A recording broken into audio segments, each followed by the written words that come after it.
Le mot Massora vient du verbe massar, c'est-à-dire transmettre. Transmettre, c'est aussi, si vous voulez, quelque chose qui a à voir avec la tradition, dans le sens justement d'une transmission. On trouve aussi dans le mot Massora la racine du mot Sefer, le livre, n'est-ce pas? Le livre, ce qui est rédigé, ce qui est écrit.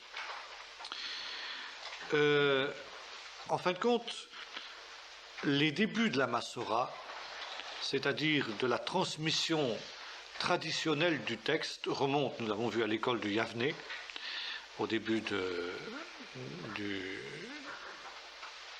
IIe siècle, fin du 1er siècle, début du IIe siècle, quand on publie un texte officiel. Et ce texte officiel, il va falloir le conserver, il va falloir le transmettre. Et pour cela, donc, il y a un travail de critique qui va être effectué par les scribes qui vont avoir à leur disposition beaucoup de manuscrits et qui vont trier entre les manuscrits, choisir et retenir ceux qui sont les plus fiables. D'ailleurs, c'est ce qui se passera, c'est le même travail qui se passera au niveau des évangiles. C'est pourquoi là, il y a le même processus finalement. Les massorètes sont des scribes, ça veut dire des gens dont la tâche essentielle est de copier la Torah, de copier les textes sacrés. Et ils vont, conscients du fait que le livre qu'ils ont à copier n'est pas n'importe quel livre, mais la parole même de Dieu, n'est-ce pas? Il faut donc faire en sorte que ce texte soit transmis le plus fidèlement possible. Et ceci jusqu'au détail près. Car on est bien conscient dans le judaïsme que, comme le dira Jésus, chaque iota, chaque trait de lettre, n'est-ce pas, a son importance. Alors, il faut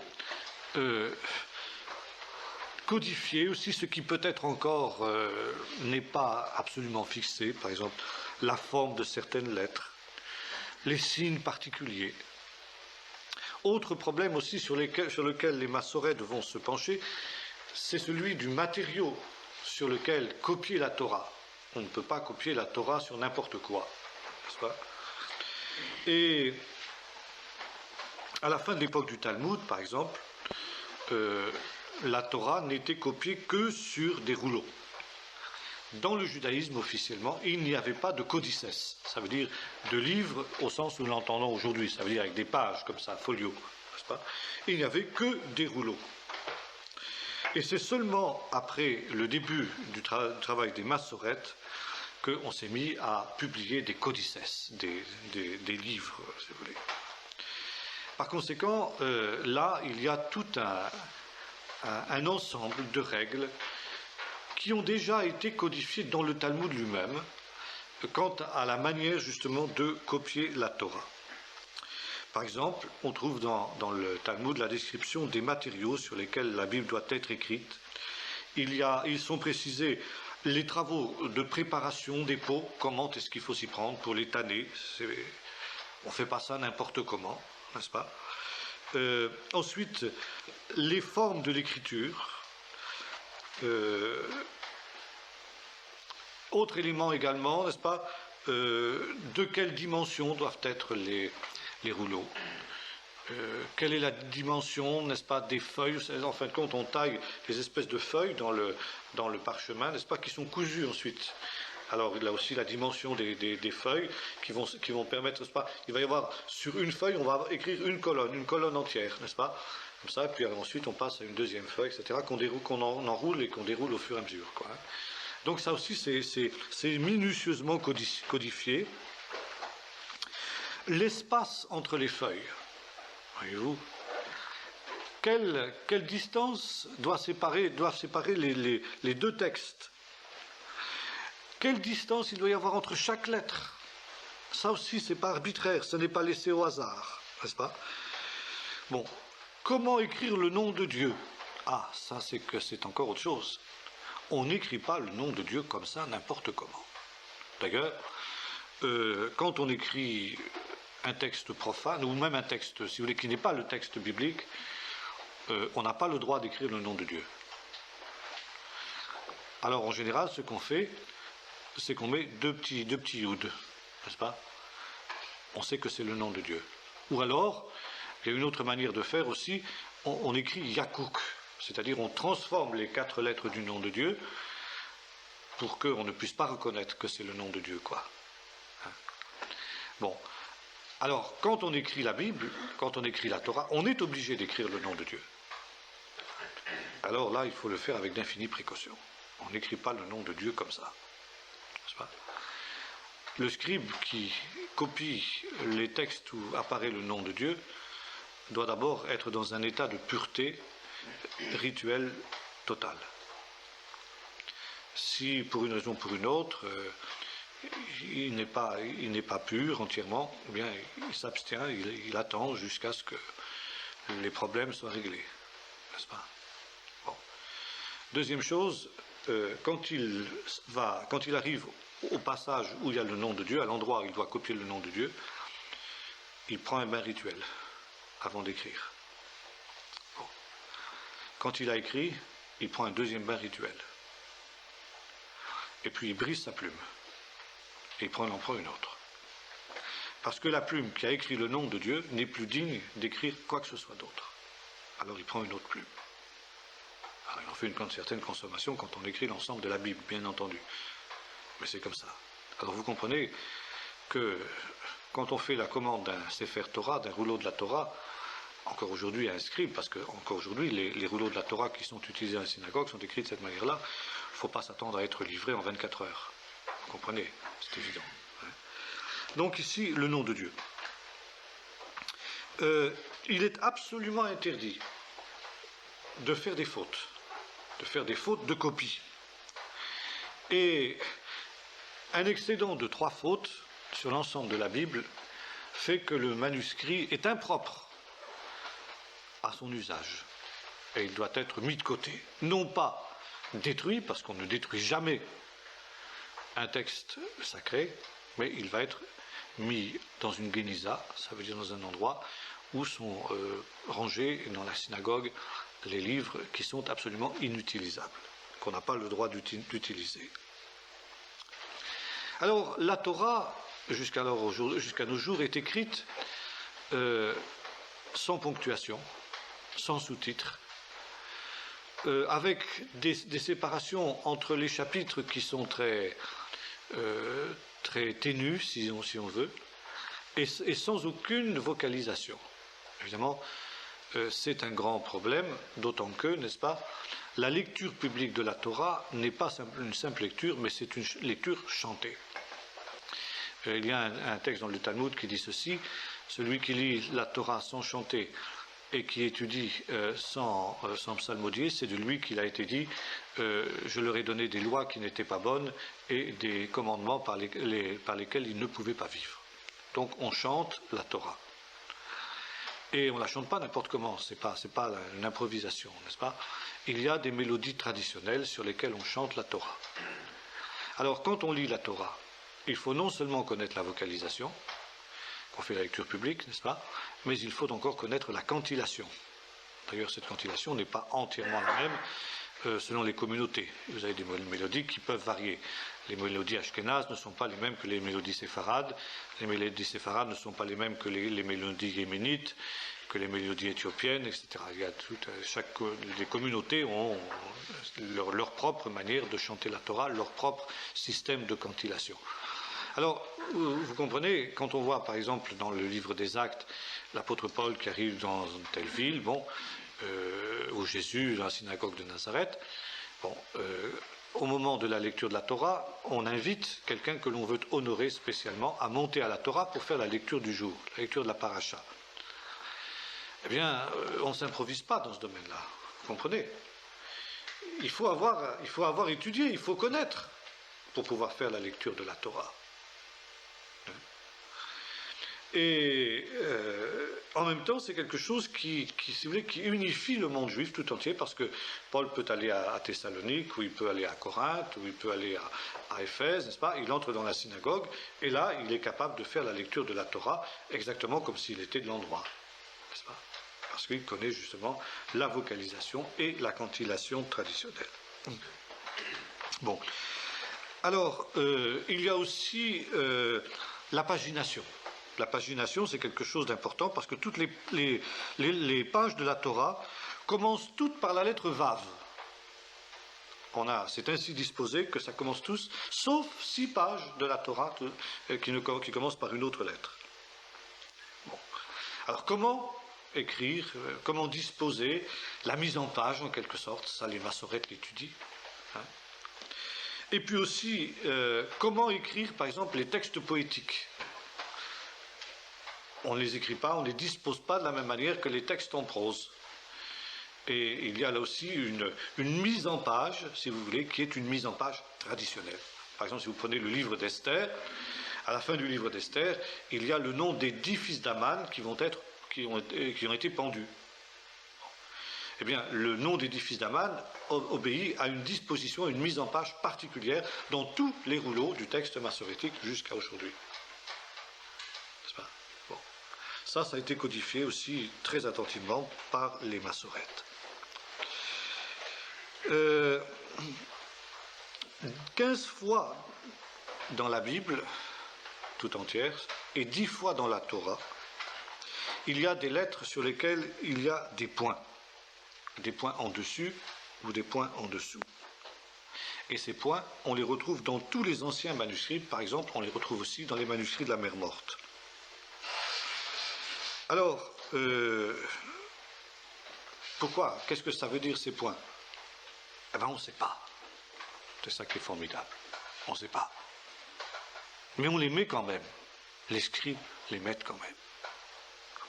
Alors, selon certaines explications, par exemple, on retrouve ces points chez les Samaritains également. Et d'après les Samaritains, pour les Samaritains en tout cas, ce sont des signes justement musicaux. Pourquoi seulement 15 fois? Est-ce qu'il n'y a que 15 notes en quelque sorte sur lesquelles on chante la Bible? Bon, c'est pas très clair finalement. D'autres explications, c'est qu'il s'agit là justement de points de repère pour des exégèses, des explications, ce qu'on appelle des midrashim en hébreu. Et puis finalement, on ne sait pas, il n'y a pas d'explication véritable.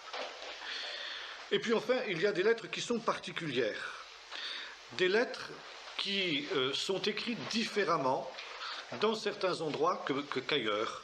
N'est-ce pas? Ça aussi, on ne sait pas pourquoi, mais les scribes le rapportent fidèlement.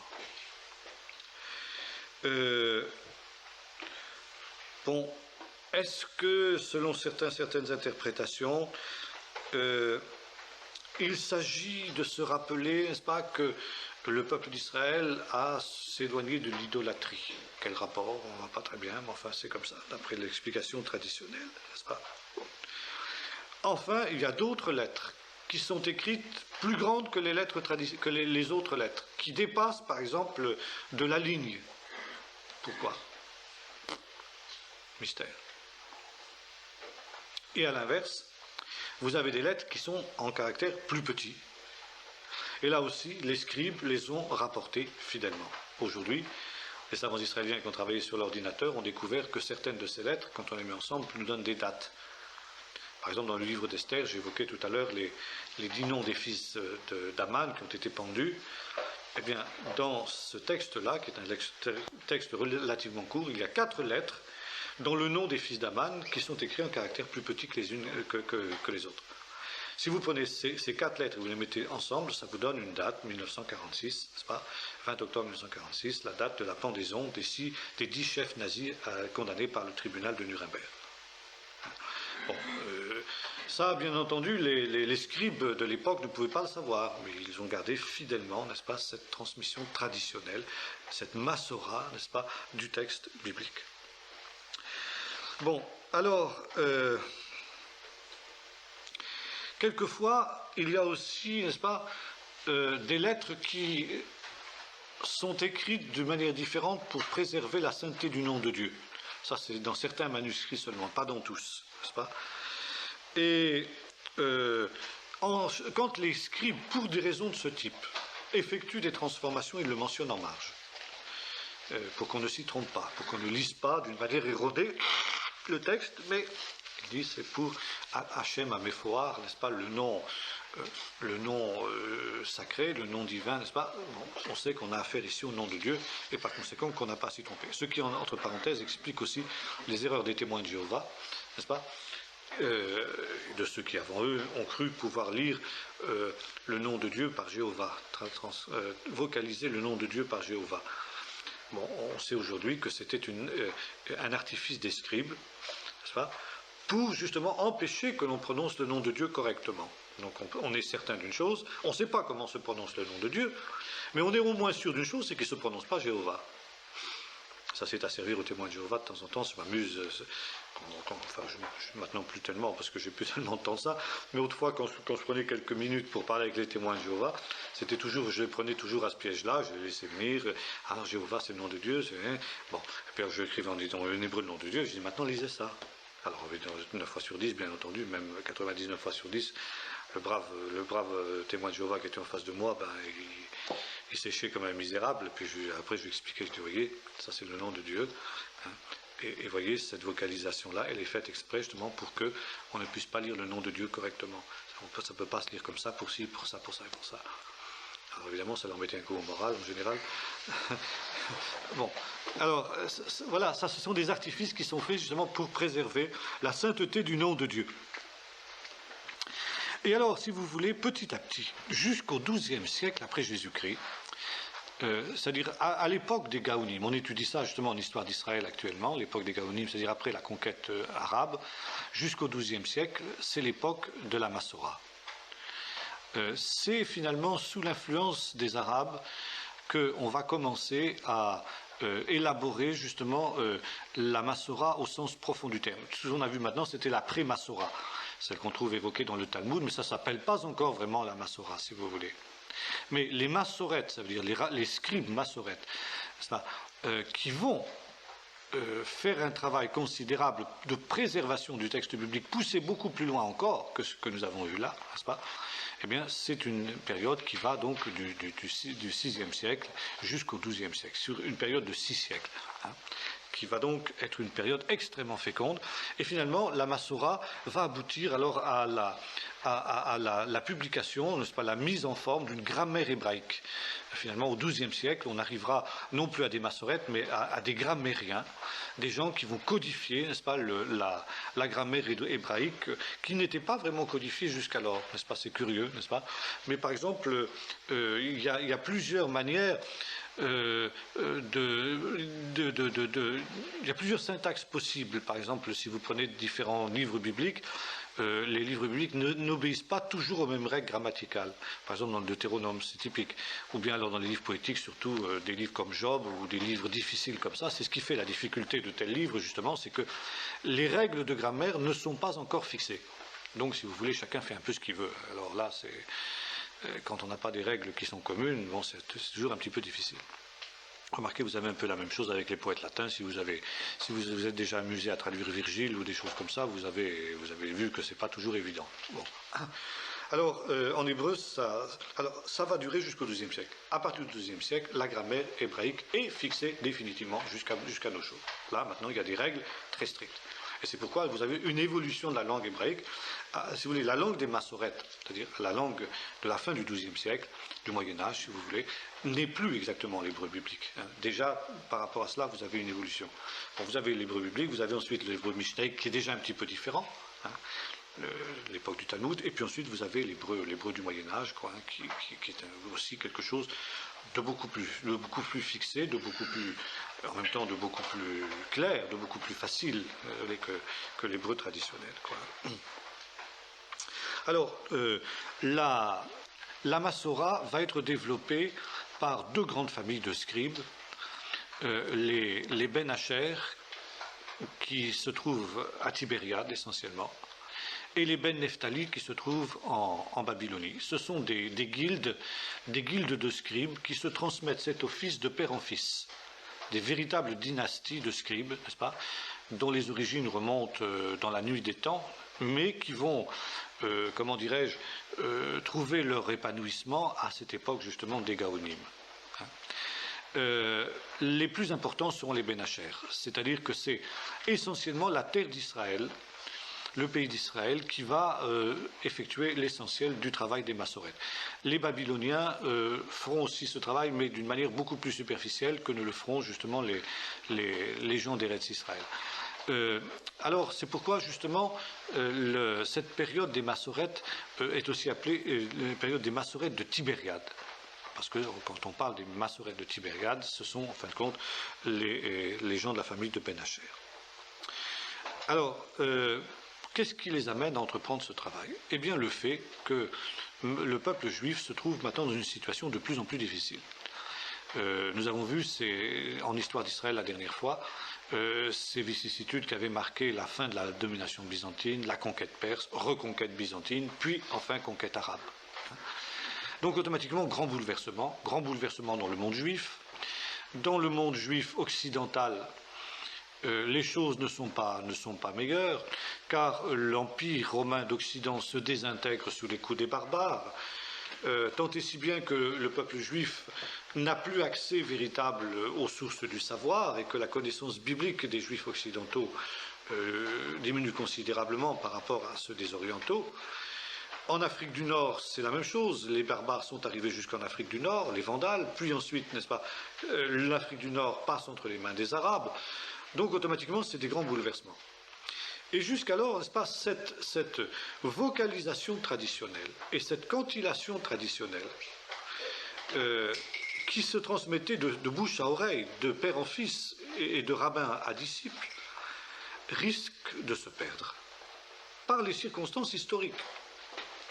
Parce que justement, par exemple, vous avez des communautés qui sont dans le nord de l'Espagne, par exemple, ou bien en Provence, ou bien même plus loin, en Ashkénaze, à Mayence ou ailleurs, n'est-ce pas, qui sont coupés, si vous voulez, des grands centres, qui sont coupés de la Babylonie en particulier, des grandes académies de Soura, de Pumbedita, de Naherdea, etc.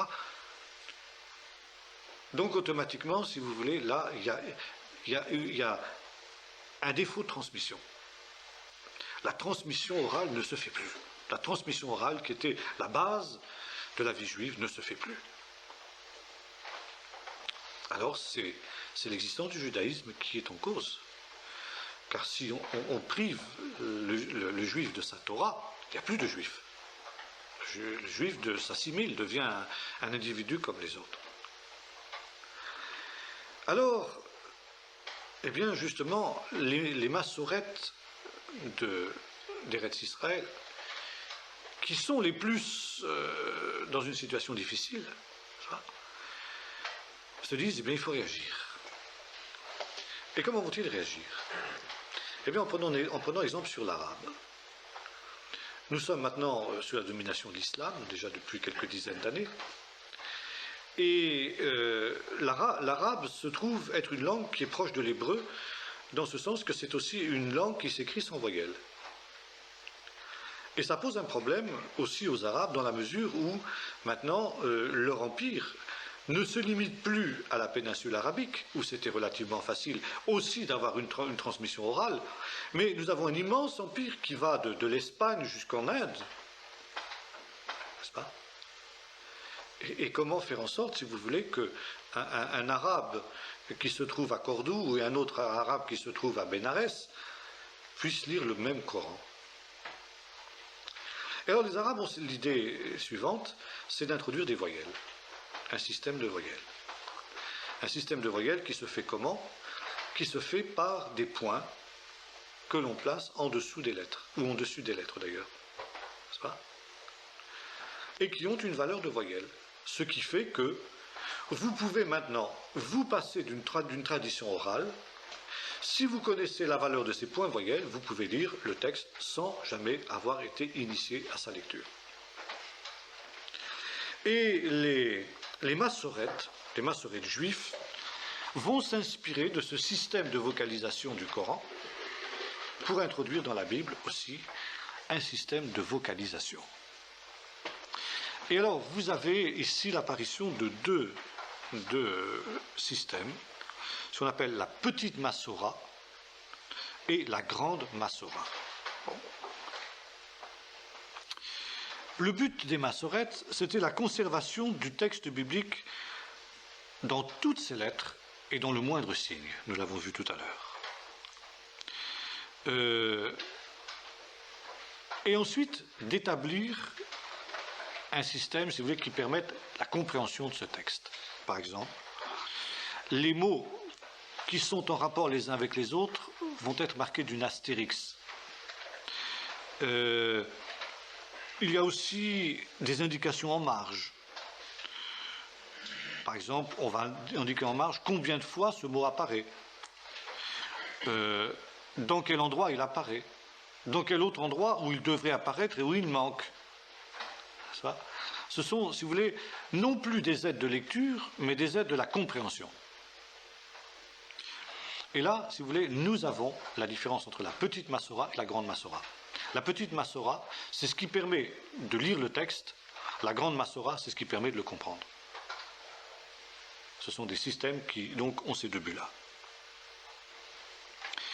Alors, la langue de la Massora, c'est l'araméen.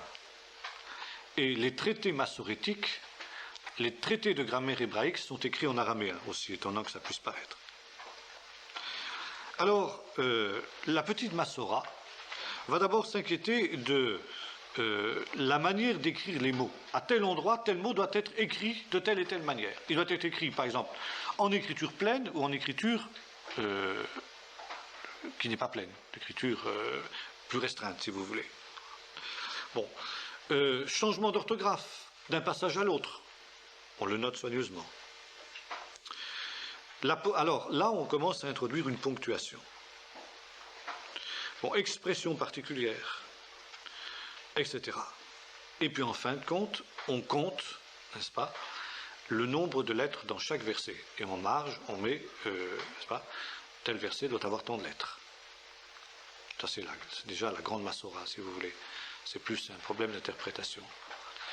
On met aussi à la fin du texte le nombre de lettres. Il y a toujours, n'est-ce pas, quelques lignes à la fin de chaque livre de la Bible dans lequel il y a un résumé, n'est-ce pas, du nombre de lettres. Bon, vous avez aussi des points de repère pour le copiste, c'est-à-dire qu'il sait que, par exemple, à tel stade, telle lettre, il est au milieu de ce livre. À telle autre lettre, il est aux 3/4 du livre. À telle autre lettre, il est aux 2/3 du livre. Et il sait qu'arrivé à ce stade-là, au milieu du livre, il doit avoir tant de lettres. Et ça lui est rappelé dans la marge. Qu'arrivé aux 3/4 du livre, il doit avoir tant de lettres. Alors avant de continuer son travail, il commence par compter toutes ces lettres pour être sûr justement qu'il n'en a oublié aucune. Sinon, ce n'est pas la peine qu'il continue. Et ainsi de suite. Voyez-vous, il y a eu tout un système extrêmement sophistiqué qui a été élaboré à Tibériade en particulier. Alors, on peut avoir à la fin d'un livre jusqu'à 10 lignes d'indications massorétiques sur les points de repère justement que le scribe, qui sont des repères pour le scribe essentiellement, qui ne sont pas tellement intéressants pour le lecteur. Avec ce système-là, il est aussi facile de retrouver un mot dans un texte. Par exemple, si on veut retrouver le nom de Dieu, je ne sais pas moi, dans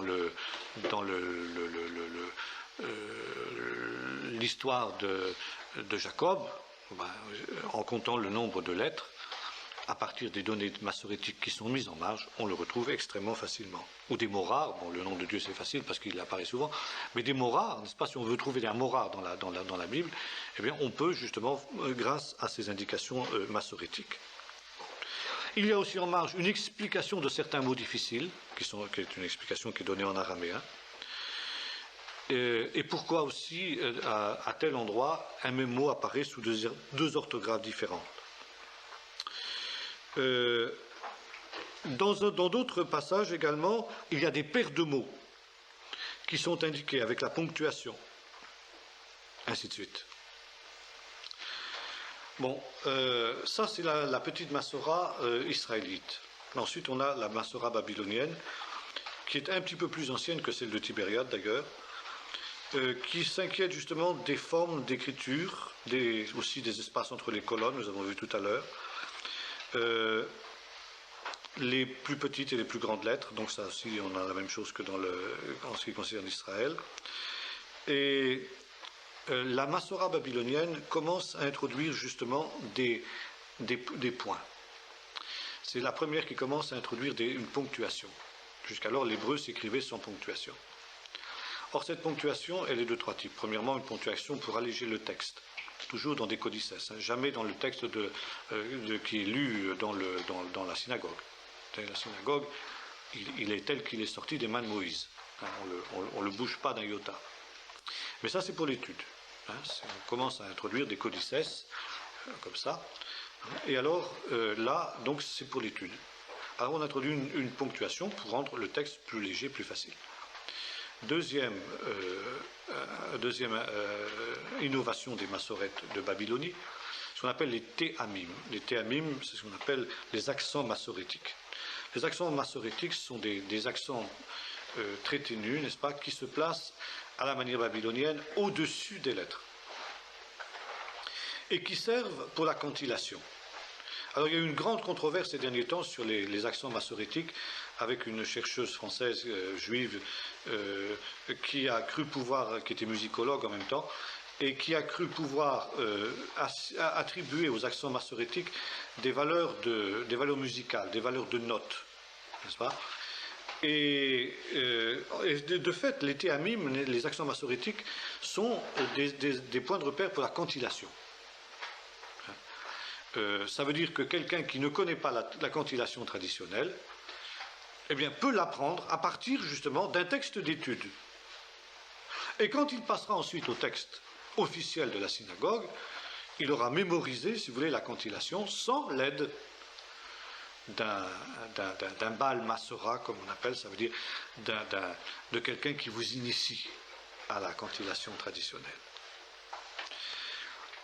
Cette interprétation des théamim est très contestée.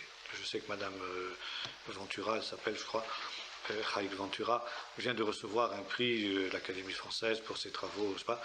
Je crains malheureusement que l'Académie française soit complètement trompée, car d'après les spécialistes israéliens que j'ai consultés sur ce sujet, ça fait déjà un certain nombre d'années, ils disaient qu'elle s'est complètement trompée, cette dame Ventura, sur la valeur des accents massorétiques. Les accents massorétiques ne sont pas des notes musicales. Jamais. Pour une bonne et simple raison, c'est qu'on ignorait tout de la notation musicale à cette période-là. Ce n'est qu'à partir du grégorien, n'est-ce pas, qu'on commence à avoir une notation musicale. Bon.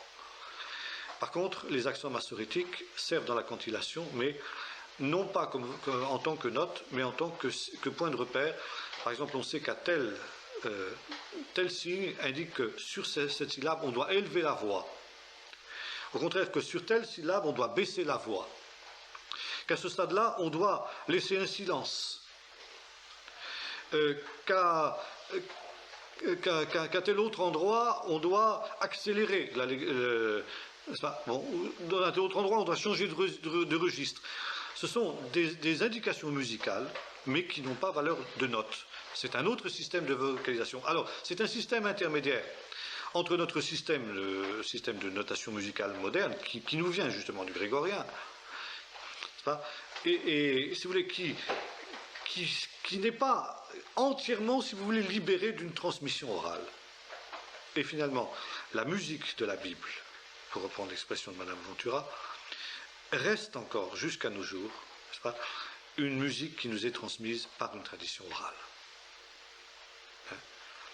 Et finalement, les théamim, les accents massorétiques sont une aide, mais ne peuvent pas se substituer entièrement à une initiation orale, si vous voulez, par un Baal Masorah, par quelqu'un qui connaît Et il est certain que, par exemple, quelqu'un qui ne connaîtrait que les accents massorétiques, sans avoir été initié oralement, eh bien, serait incapable de faire une cantillation correcte. Alors ça, c'est quelque chose que les massorètes de Babylonie ont introduit. Et puis les massorètes de Babylonie ont introduit un troisième système de ponctuation, qui lui alors est un système de voyelles. Ils ont repris, donc, comme je disais tout à l'heure, le système arabe de voyelles qui consistait à placer des points voyelles, des points ayant valeur de voyelle au-dessus des lettres. C'est-à-dire que, si vous voulez, au lieu de lire une syllabe, comme nous le faisons nous, ça veut dire de gauche à droite, n'est-ce pas, B et A fait A, n'est-ce pas, on lit, n'est-ce pas, on ajoute, n'est-ce pas, la voyelle, parce qu'elle est dans le mot, les sémites, c'est-à-dire les arabes et les juifs, si dans une notation babylonienne, lisent de bas en haut, la syllabe de bas en haut, ça veut dire ils partent de la consonne du bas et puis ils lisent en haut. Hein. Alors c'est ça qui fait la difficulté de la lecture aujourd'hui de l'hébreu aussi, quand on passe, nous qui sommes habitués à une lecture, n'est-ce pas, une lecture horizontale, qu'on passe à une lecture verticale, ça pose un problème mental essentiellement. N'est-ce pas. Et alors, quand on commence à lire l'hébreu, on annonce lamentablement, tu as fait cette expérience un peu, n'est-ce pas, parce qu'on a un problème, si vous voulez, mental de lire de bas en haut, parce qu'on a pris la vocation de Tibériade et pas celle de Babylonie. Bon. Alors, ça c'est un autre système, bien entendu, tout à fait différent d'une autre, qui répond à une autre mentalité, à un autre contexte, à une autre civilisation, à une autre culture. Alors ça, c'est les Babyloniens. Les gens d'Eretz Israël ont repris ce système. Mais alors, eux, ils ont été un petit peu plus intelligents, si j'ose dire. Ils se sont dit, mais ce système babylonien, qui consiste à placer des points voyelles au-dessus des lettres, il a un grave défaut. C'est qu'on peut justement confondre les points voyelles avec les théamim, avec les accents massorétiques, puisque tous les deux se situent au-dessus des lettres. Est-ce que ce ne serait pas plus intelligent, on dit les gens d'Eretz Israël, de garder les théamim, donc au-dessus des lettres, et de placer les points voyelles en dessous des lettres. Comme ça, ça éviterait la confusion.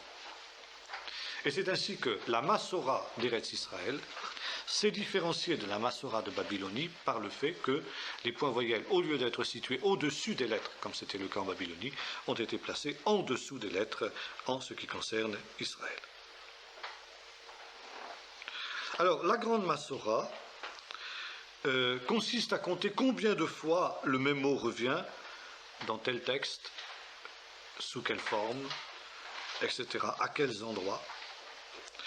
Et finalement, là, le travail des Babyloniens comme des gens d'Eretz Israël est à peu près semblable parce qu'il n'y a pas de mystère, il n'y a pas 36 manières de voir les choses. Bon, ce que l'on fait aussi, c'est que dans ces versions d'études qui vont être publiées, on introduit aussi ce qu'on appelle les Targums. Le Targum, c'est la version araméenne de la Bible. Targum, ça veut dire en hébreu traduction. Sous-entendu, traduction araméenne. À l'époque du Talmud, ça veut dire à l'époque de la Gemara, pas à l'époque de la Mishnah. À l'époque de la Gemara, ça veut dire la deuxième partie de l'époque du Talmud, l'époque des Amoraïm qu'on a vu la dernière fois. La langue d'étude et la langue courante, c'est l'araméen. L'hébreu a été détrôné par l'araméen. Alors ça c'est très important de le préciser parce que souvent on croit que l'araméen était une langue qui était beaucoup plus ancienne. Et que, par exemple, déjà à l'époque de Jésus, on employait l'araméen. Bon, c'est vrai qu'on employait l'araméen déjà à l'époque de Jésus, mais les deux langues, si vous voulez, étaient utilisées aussi. Et ça, c'est ce que les manuscrits de la mer Morte nous ont permis de redécouvrir. On ignorait jusqu'à quel point l'hébreu était utilisé à l'époque du Nouveau Testament. Et on a redécouvert justement que l'hébreu était une langue parlée encore à l'époque de Jésus. On a fait la confusion, si vous voulez. On a projeté sur l'époque de Jésus une situation qui est celle de l'époque des Amoraïm et des Gaonim partant. Mais à l'époque de Jésus, on employait pour les choses banales, si vous voulez, l'araméen. Bon, comme disait le professeur Flusser, quand je l'ai interrogé une fois à Jérusalem, il disait dans le fond, c'est un petit peu le même problème qu'en Suisse allemande. En Suisse allemande, la langue officielle, c'est l'allemand, le bon allemand, le pur allemand. Dans une école, vous allez à l'école, on enseigne les mathématiques, l'histoire, la géographie et tout ce qui s'ensuit, n'est-ce pas, en bon allemand. Et les enfants qui sortent des écoles doivent être capables de parler et d'écrire l'allemand pur, officiel, correctement. Mais quand les enfants sont dans la cour de récréation, ils parlent dans un patois qu'on appelle le Swiss Dutch, n'est-ce pas, qui est un patois typique, n'est-ce pas, des Suisses allemands, qui ressemble à l'allemand, mais qui n'est pas exactement l'allemand. Mais par exemple, donc dans tout ce qui est officiel, l'école, les actes officiels, les journaux, la radio, l'église, n'est-ce pas? Quand on va dans une église, la prédication et tout se fait en allemand correct. Mais pour la vie courante, quand ils vont faire leurs courses dans les magasins ou au marché ou qu'ils se rencontrent dans la rue, eh bien les Suisses allemands se parlent en Suisse-Dutch. Ils passent d'une langue à l'autre comme ça très facilement. Eh bien, si vous voulez, en Israël, à l'époque de Jésus, c'était la même chose. Dans tout ce qui était officiel, c'était l'hébreu, bien entendu dans la synagogue, bien entendu dans les tribunaux, dans les écoles, dans tout ce qui avait un caractère un petit peu officiel. Donc tout ce qui touchait à la parole de Dieu était fait en hébreu. Mais pour demander 1 kilo de patates, enfin les patates ça n'existait pas à cette époque-là, on ne connaissait pas, mais enfin, je ne sais pas moi, faire son marché, ou demander des nouvelles du petit dernier, on disait ça, ça se faisait en araméen. Et c'est pourquoi vous voyez à la fois dans le Nouveau Testament des traces d'aramaïsme, par exemple, même dans la bouche de Jésus sur la croix, n'est-ce pas? Et puis vous voyez à la fois, dans un autre évangile, c'est dit en hébreu correct. Le psaume 22 est cité. Bon. Alors, si vous voulez, c'est l'époque de Jésus est l'époque où on commence à, malgré tout, si vous voulez, pour ceux qui ont un peu de mal à maîtriser l'hébreu, on commence à un processus de targumisation, on appelle ça. La targumisation, c'est donc, si vous voulez, une traduction de la Bible en araméen. Mais cette traduction, elle ne doit pas, absolument pas, être mise sur le même plan que le texte officiel, n'est-ce pas? C'est une traduction qui doit être une traduction uniquement orale. Vous trouvez ça, d'ailleurs, ça commence avec Ezra, au retour de l'exil, quand les gens ne parlaient plus très bien l'hébreu, n'est-ce pas? Les scribes faisaient la lecture publique de la Torah et ils expliquaient ensuite, n'est-ce pas, ce qui venait d'être lu verset par verset. Ça veut dire qu'ils en faisaient une traduction-explication. Je dis bien une traduction-explication. Ce n'est pas une traduction mot à mot, mais c'est en même temps un commentaire, si vous voulez, une traduction-commentaire. Alors, on a pris l'habitude, à partir de l'époque de la fin du Deuxième Temple, et puis pendant toute la période du Talmud, dans le culte de la synagogue, à partir du moment où, justement, après l'époque des Tanaïm, l'hébreu est devenu de moins en moins une langue parlée, on a pris l'habitude de faire une lecture de la Torah qui soit targumisée, c'est-à-dire que on avait le lecteur, n'est-ce pas, qui faisait la lecture de la Torah à partir du texte hébreu, et vous aviez à côté de lui, n'est-ce pas, ce qu'on appelait un métourguéman, ça veut dire un traducteur, on traduit ça, le grec l'a traduit par le paraclète, n'est-ce pas? C'est très intéressant d'ailleurs, cette coutume du métourguéman, qui retraduisait verset par verset en araméen, avec explication, ce qui venait d'être lu. C'est le rôle du Saint-Esprit, n'est-ce pas, de nous traduire en quelque sorte les choses de Dieu. Le Saint-Esprit, le métourguéman, celui qui va nous rendre explicite, n'est-ce pas, pour que ce soit compris. Le but du métourguéman, c'est de faire en sorte que ce qui est lu dans la Torah soit compris. Alors, il en donne la traduction, il en donne l'explication. Et c'est le rôle du Saint-Esprit, nous dit Jésus, il vous conduira dans toute la vérité. Il vous expliquera les choses à venir, il vous expliquera les choses cachées, les choses que vous ne pouvez pas comprendre maintenant, mais un jour vous serez capable de les comprendre. Quand le paraclète, alors c'est pour ça qu'on traduit le consolateur, je ne suis pas très heureux avec cette traduction-là, n'est-ce pas, parce que là c'est un terme technique de l'hébreu, n'est-ce pas, le paraclète c'est le métourguéman, c'est celui qui, c'est pas seulement, bon, le consolateur c'est un très très très beau, ça veut dire beaucoup de choses aussi, mais si vous voulez, c'est plus que ça, c'est quelqu'un qui rend explicite, n'est-ce pas, le texte, les paroles de Jésus, en quelque sorte, comme le métourguéman le fait pour les paroles de la Torah. Donc nous avons ici des targums qui sont d'abord libres, n'est-ce pas, selon le génie du métourguéman, il explique à sa manière. Bon. Puis, dans le judaïsme, c'est toujours comme ça que ça se passe, il y a toujours, n'est-ce pas, une standardisation qui se fait au bout d'un temps. Et finalement, le targum n'est plus laissé à la fantaisie du métourguéman, mais là aussi, il y a une targumisation traditionnelle qui se transmet de génération en génération par le même chemin de la Massora.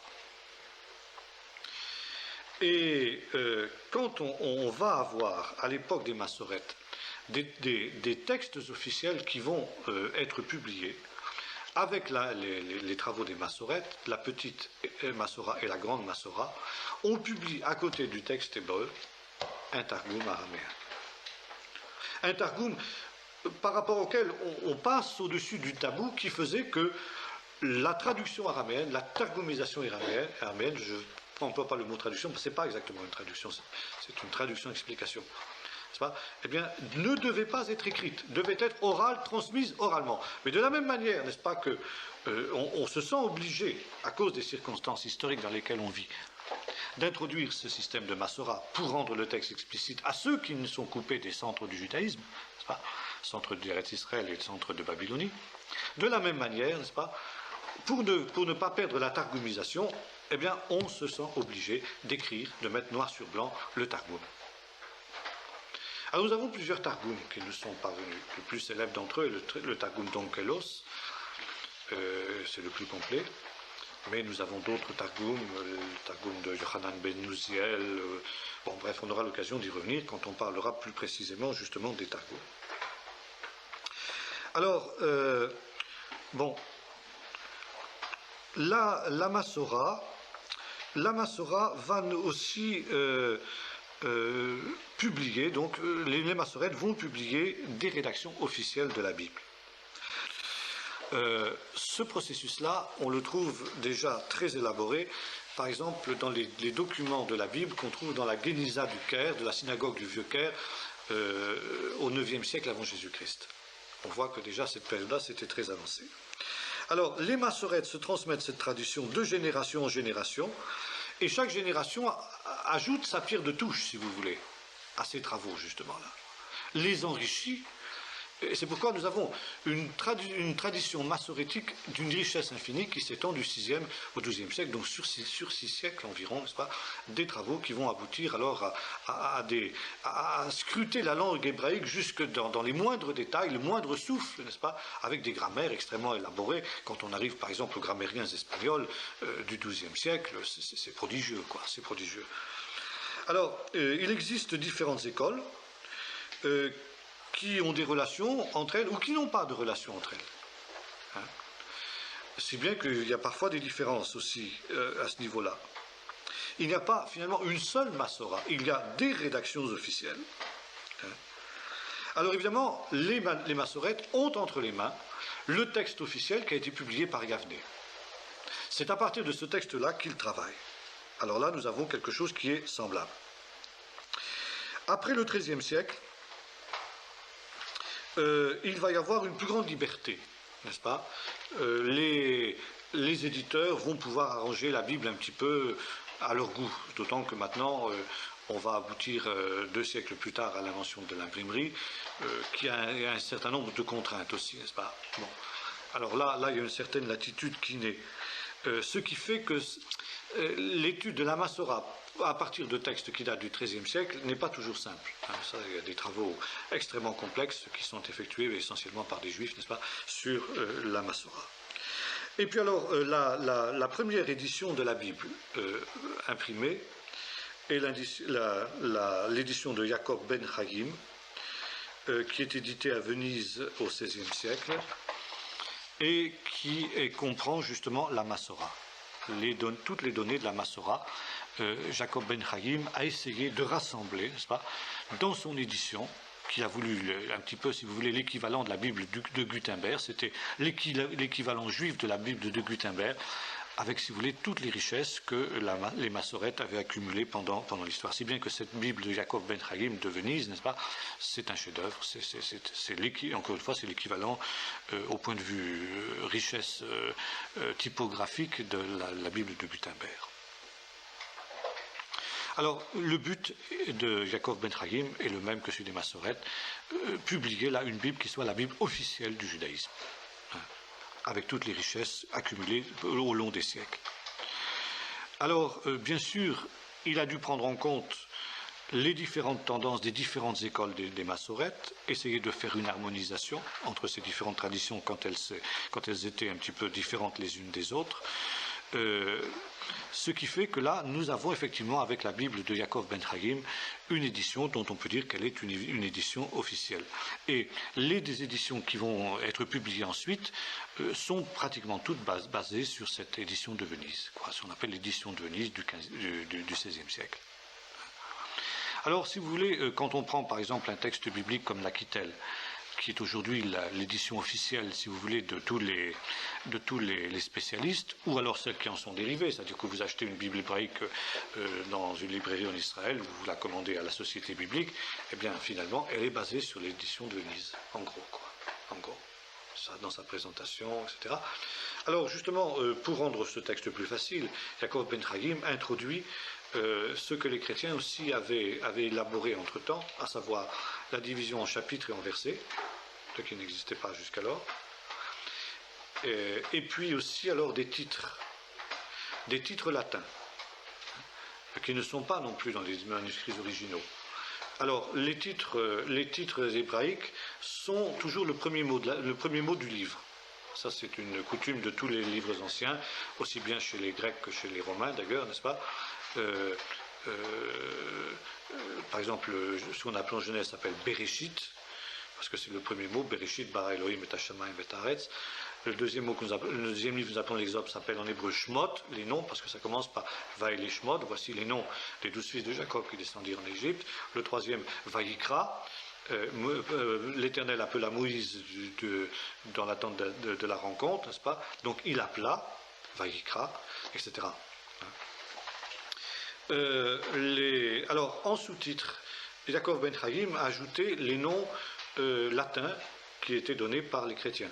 Par exemple, vous prenez par exemple n'importe quelle Bible aujourd'hui hébraïque, comme je disais, vous achetez ça à la Société biblique ou dans une librairie en Israël, vous avez donc en hébreu Bereshit, et en dessous vous avez Genesis, en latin, n'est-ce pas ?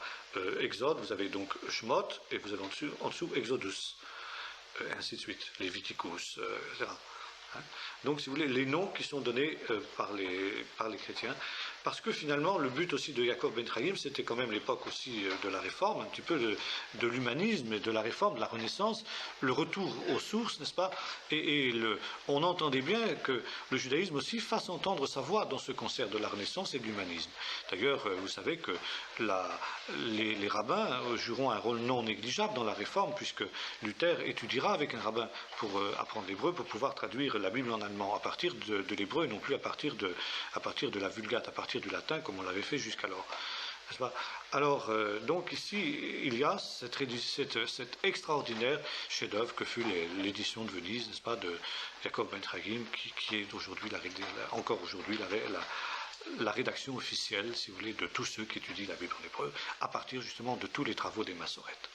Voilà, si vous voulez, en gros, ce que je voulais dire ce soir. Est-ce que vous avez des questions là-dessus ?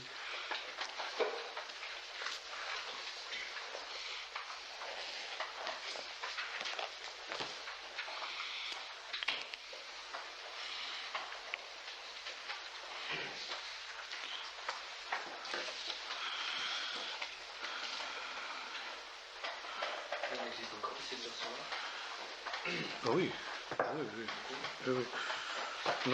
Non, mais un certain nombre qui sont gardés jalousement, comme la Bible de Gutenberg, quoi. C'est exactement la même chose. Jérusalem. Alors il y a des éditions qui en sont dérivées, quoi. Alors là, nombreuses, quoi, très très nombreuses. Bon, qui ne sont pas exemptes d'erreurs non plus, parce que c'est pas parce qu'une Bible est imprimée qu'elle est plus fidèle obligatoirement qu'une Bible écrite à la main. Les typographes peuvent faire des erreurs de copie aussi. Et c'est pourquoi, justement, il y a tout ce travail de base critique dont nous parlions il y a quelque temps de cela, qui consiste à étudier les manuscrits, tant les manuscrits à écrire à la main que les textes imprimés à partir du XVIe siècle, les textes anciens imprimés à partir du XVIe siècle. Puis on a des textes indépendants, par exemple la synagogue du Vieux-Caire, dont je parlais tout à l'heure, a mis aussi a permis de découvrir des documents écrits à la main, alors de la Massora, mais qui sont différents de l'édition de Blomberg, l'édition de Venise, parce qu'il n'y a pas eu cette harmonisation qu'a fait Yaakov Ben Chagim dans ces éditions-là, quoi. Ouais. Bon, tout ça, c'est des travaux de spécialistes. Hein. Ça veut dire que pour le lecteur moyen, tout ça, Bon, les différences entre le Caire et puis Venise, ça ne changerait pas un iota de la signification du texte. Hein. Mais c'est pour vous dire, si vous voulez, j'insiste là-dessus pour montrer le soin avec lequel justement les Juifs ont gardé le texte biblique et l'ont transmis. Quoi. C'est certain qu'il n'y a aucun texte dans l'histoire de l'humanité qui soit un texte aussi sûr que le texte biblique. Ça, c'est absolument indiscutable. Même les athées les plus endurcis sont obligés de reconnaître quoi, que le texte biblique est d'une fidélité extraordinaire. Quoi. Et on a complètement perdu les traces des deux familles, la Ben Asher et Ben Naphtali. Ah bah oui. Ah bah oui. Ah oui. Ah oui. Dans le brassage de l'exil, bien sûr. Ah ouais. Oui. Oui. Jusqu'à cette époque-là, c'était possible, quoi. Hein. Mais oui, après, ça s'est dilué, quoi. Mais est-ce qu'il pouvait y avoir par exemple, peut-être qu'il y a eu des Arabes encore tout ce qu'ils ont écrit, est-ce qu'il pouvait y avoir des Juifs qui voyageaient d'une école à une autre? Alors ça, on verra dans l'histoire d'Israël, justement, la prochaine fois. De fait, ça, c'est une très très bonne question. Alors, le problème n'était pas simple, parce que le monde ancien, après la conquête musulmane, était coupé en deux. Il y avait d'un côté le monde musulman, de l'autre côté ce qu'on appelait le monde chrétien. Or, ces deux mondes-là étaient en guerre, constants l'un contre l'autre. Et les Juifs étaient pris en sandwich entre les deux. Ce n'était pas une situation facile, justement. D'où, justement, la raison pour laquelle les Massorètes se sont mis au travail. Parce que, justement, il fallait pouvoir faire passer à ceux qui étaient dans les pays chrétiens. Les grands centres de règlement du judaïsme étaient dans le pays musulman. C'était Israël et la Babylonie. Donc le monde juif qui était du côté chrétien était complètement dans les ténèbres, dans l'obscurité, quoi. Alors il fallait justement pouvoir communiquer avec eux. Bon. Or justement, les juifs étaient neutres. Ils n'étaient ni pour les uns ni pour les autres, en fin de compte, entre les musulmans et les chrétiens. Ils souffraient aussi bien des uns que des autres. Et en même temps, comme ils étaient neutres, ils étaient comment dirais-je, des intermédiaires faciles. C'est-à-dire que les musulmans avaient de temps en temps besoin quand même de communiquer avec les chrétiens autrement que sur un champ de bataille. Bon, comme ils étaient en guerre, officiellement, ils ne pouvaient pas prendre contact avec les chrétiens. Alors qu'est-ce qu'ils faisaient? Ils utilisaient les juifs, puisque les juifs étaient neutres. Et les chrétiens de même. Il y a des moments où les chrétiens devaient communiquer avec les musulmans, pour des raisons commerciales, pour des raisons diplomatiques, pour des échanges de prisonniers, pour des choses comme ça. On utilisait les juifs. Et c'est comme ça que les Juifs ont pris le monopole, à cette période-là, du commerce entre les deux mondes. Parce qu'ils pouvaient passer pratiquement impunément d'un monde à l'autre. C'était très relatif d'ailleurs cette impunité, parce que de temps en temps, ils tombaient sur des gens mal embouchés qui... Bon. Mais enfin, avec une relative impunité. Donc ils étaient les intermédiaires entre les Juifs, entre les musulmans et les chrétiens. Et alors, s'est développé à ce moment-là tout un système dont on parlera la prochaine fois plus longuement, qu'on appelle le système des responsa. Responsa au pluriel en latin. C'est-à-dire que, par exemple, on a un cas typique dans l'histoire du judaïsme, c'est dans une communauté de France, justement, qui était sous la domination des barbares à cette période-là, n'est-ce pas après disons à l'époque de Charlemagne, grosso modo, enfin un petit peu avant, disons. Bon, dans les synagogues d'Occident, bon, il y avait le service traditionnel, l'invocation, la proclamation du nom de Dieu, l'invocation des anges, etc. Et la bénédiction pour la Torah, lecture de la Torah, le drash et les prières finales. Bon, ça c'est la liturgie de la synagogue. Mais pour ces différentes parties de l'office de la synagogue, quelle prière fallait-il lire? Finalement, chacun faisait un peu ce qu'il voulait. Hein. Et puis, dans quel ordre les lire? Bon. Alors, qu'est-ce qui se faisait? Quand on recevait comme ça un émissaire qui venait d'Eretz Israël, par exemple, ou de Babylonie, qui venait nous vendre des soieries, ou bien des épices qui venaient d'Inde ou d'ailleurs, n'est-ce pas?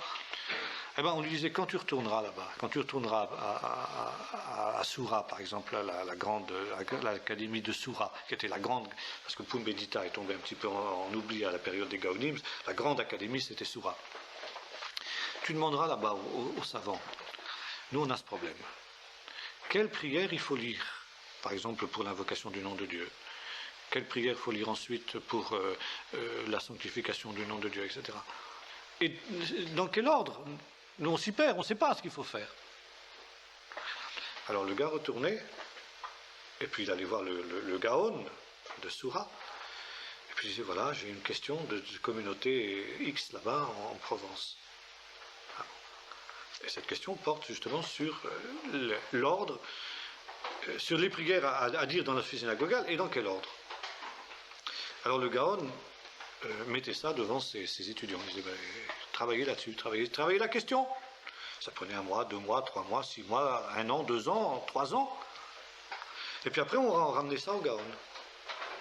Alors le Gaon, finalement, prenait la décision finale, à partir des travaux qui avaient été faits. Et puis il a envoyé un émissaire à la communauté qui avait demandé ça. Voilà la réponse.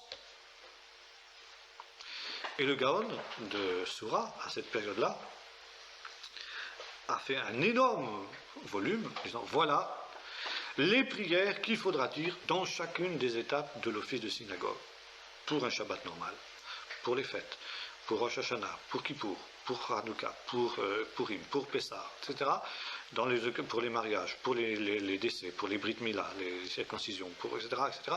Voilà. Et il a renvoyé ça là-bas, à la communauté provençale.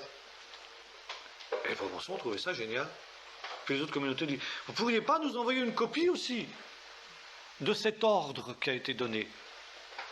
Et ordre en hébreu, ça se dit sidour. Et aujourd'hui, les Juifs du monde entier ont les mêmes prières pour l'office synagogal, qu'il soit en Allemagne, qu'il soit au Yémen, qu'il soit en Inde, qu'il soit en Chine, etc. Ils ont le même. On appelle ça le sidour. Eh bien ça vient justement du travail qui a été fait à Soura à l'époque des Gaonim sur une question qui a été posée par une communauté provençale. Voilà comment ça se passait. Et c'est comme ça, par ce système de réponse. Alors ça pouvait être sur des questions beaucoup plus triviales. Hein. Je ne sais pas, moi, par exemple, voilà, on a un bonhomme ici dans notre communauté qui est parti justement comme marchand en Inde, puis ça fait 10 ans qu'il n'est plus revenu, on ne sait pas s'il est vivant, s'il est mort. On n'a plus jamais entendu parler de lui, on n'a plus de nouvelles. Bon, il a une femme ici, avec 3 enfants, elle crève de faim. Qu'est-ce qu'il faut faire? Est-ce qu'on l'autorise à se remarier, considère que son mari est mort, ou bien quoi?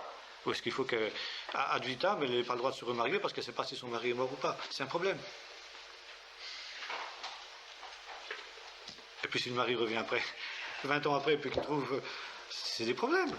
Mais c'est des problèmes concrets qui se posaient à ces communautés. Alors ils ont envoyé des émissaires aux académies de Babylonie pour demander justement une législation dans ces domaines-là.